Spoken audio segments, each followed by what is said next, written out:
要没电了。哎，大家伙早喽！7月6号，星期四。昨天从中午开始下了一天半夜的雨。我在新斋桥这边，现在右边就是新斋桥这一片区域，然后这条街的地下是叫南波和日本桥的一个步行街，特别长，就我后边一直连到南波那边，前面就一直到头。地下的商业街有好多好吃的。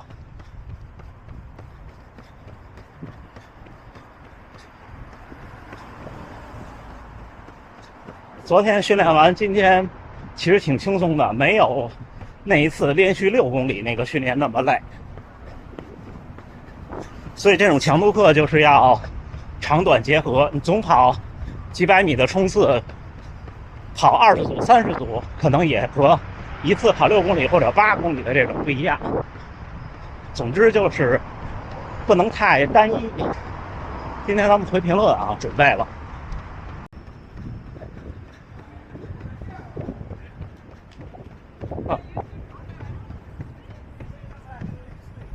还是个挺多元化的城市啊。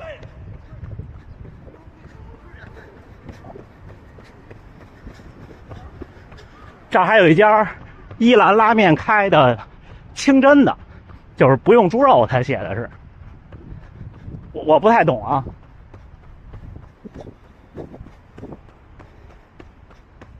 行，那咱一会儿换个视角回评论。加油干，加油干！那咱们开始回评论啊。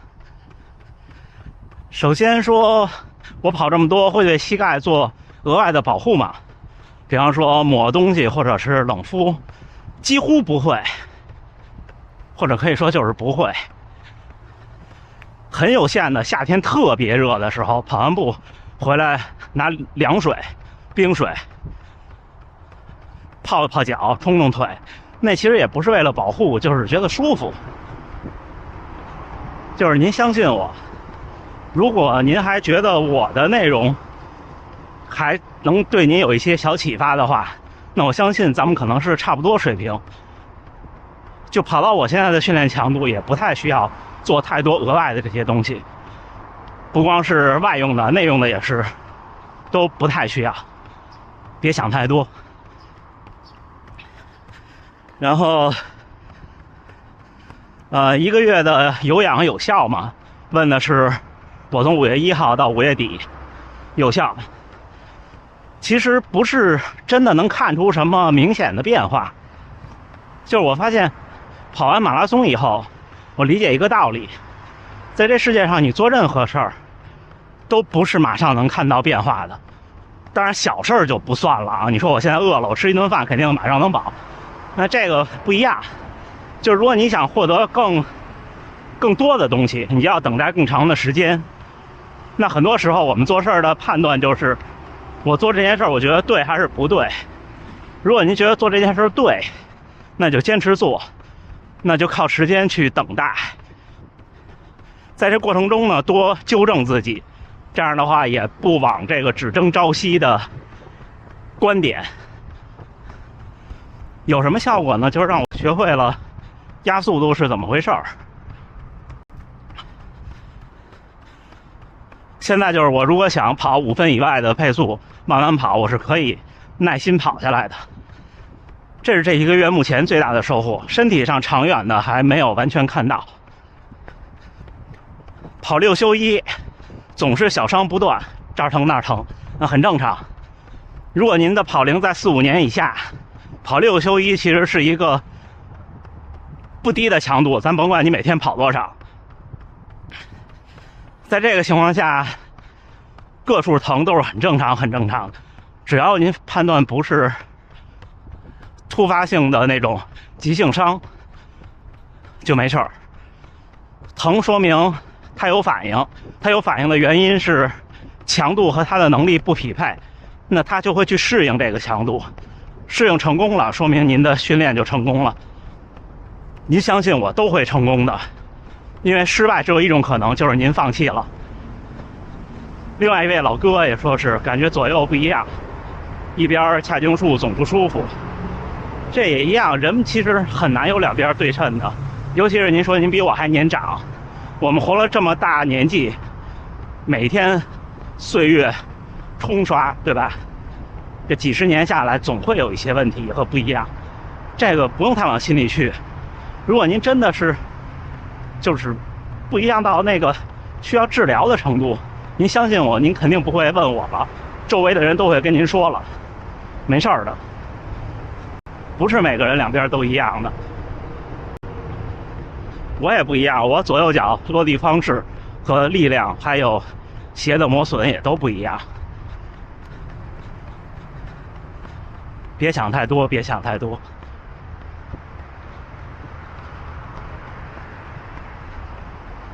下一个啊，跑步会让人更快的变老吗？我是这么看这事儿的，在30来岁、40来岁这年纪，可能跑步的人会比不跑步的人显得沧桑一些，因为毕竟风吹日晒。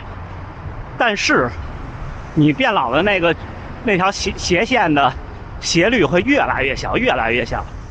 总有那么一个点，你已经小过了您的同龄人。而且变老这事儿要怎么看？就是我觉得世界啊，分为两种，可能这就是东西方审美的区别。你西方人去晒太阳也好，然后把自己弄得特糙也好，或者锻炼也好，玩极限也好，他觉得那个是年轻，那个是美。然后东方人呢，就是抹各种东西，后来整容，对吧？美容，然后还不满足，还要开美颜，然后美颜还不行，还要大量的美颜，大量美颜开的，说句不好听的，就感觉它是一个发热的一个物体站在那儿，然后它背景的那些东西都被热气熏的变了形。这不能说谁好谁坏，这是文化。所以您问这个问题，说明您是东方文化。您如果觉得这个文化您特别的开心，您就认同这个，那您就多保养皮肤呗。但是我会跟您说，心理和身体的年龄谁都抗拒不了，都是看起来和感觉起来。跑步的人也就是几十年，不跑步也是几十年。以前我跑步减肥也是说为了健康，现在我想开了，就一切事情其实是为了自己这几十年的时间怎么过，就是这样。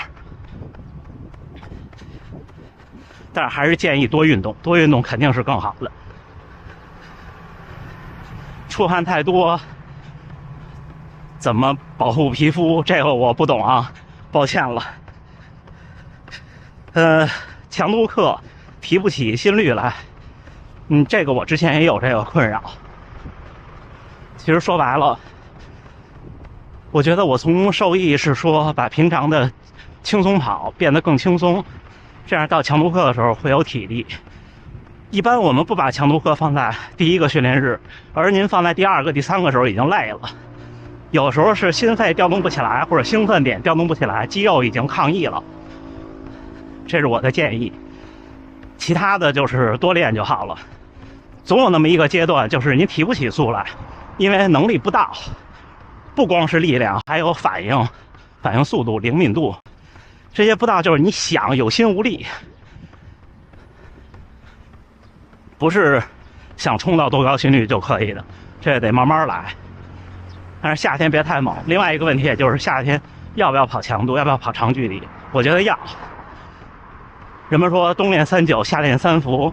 如果你在一个天气里干这天气下最舒适的事儿，那我觉得它不是最优解。